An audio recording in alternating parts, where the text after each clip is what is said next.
उस रात जंगल बिल्कुल शांत था। वो एक बहुत ही खूबसूरत चांदनी रात थी। आसमान में पूरा चांद चमक रहा था और उसकी चांदनी हरे भरे जंगल को चुपचाप ढंक रही थी। कहीं खरगोश और कछुआ घास पर लेटे सो रहे थे और कहीं बंदर डालियों में सिमटा हुआ सो रहा था। लगभग सभी जानवर गहरी नींद में थे। तभी अचानक हवा ने करवट बदली। हवा अचानक तेज चलने लगी।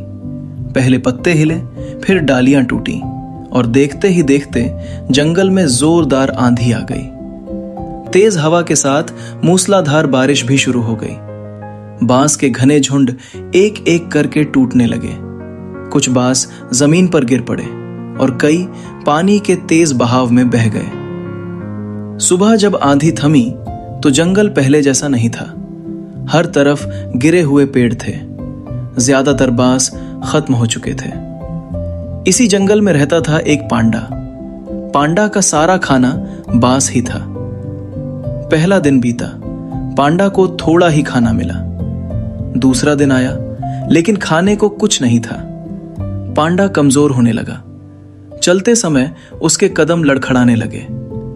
तीसरे दिन वो खाने की तलाश में चला, लेकिन अचानक उसे चक्कर आया और वो जमीन पर गिर पड़ा। उसी रास्ते से गोलू खरगोश गुजर रहा था। उसने पांडा को बेहोश पड़ा देखा और घबरा गया। गोलू समझ गया कि पांडा कई दिनों से भूखा है। उसने सोचा और बोला, अगर अभी मदद नहीं मिली तो पांडा नहीं बचेगा। गोलू को याद आया कि जंगल के उस हिस्से में बारिश कम हुई थी और वहां अभी भी बांस बचे हैं। गोलू जंगल के उस हिस्से में पहुंच गया जहां अभी भी बांस मौजूद थे, लेकिन बांस बहुत भारी थे। अकेले ले जाना मुश्किल था। गोलू ने वहां रह रहे पास के जानवरों, हाथी और बाघ को बुलाया और उनसे मदद मांगी कि वे बांस उठाकर पांडा के पास ले चलें। हाथी और बाघ ने उसकी मदद की और सब मिलकर बांस पांडा तक पहुंचा दिए।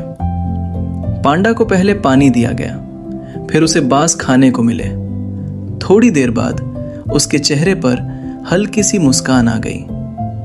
पांडा बच गया। कुछ देर बाद पांडा उठकर खड़ा हुआ।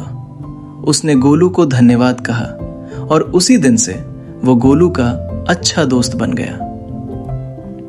सीख: मुसीबत में दिया गया छोटा सा साथ किसी की पूरी जिंदगी बचा सकता है।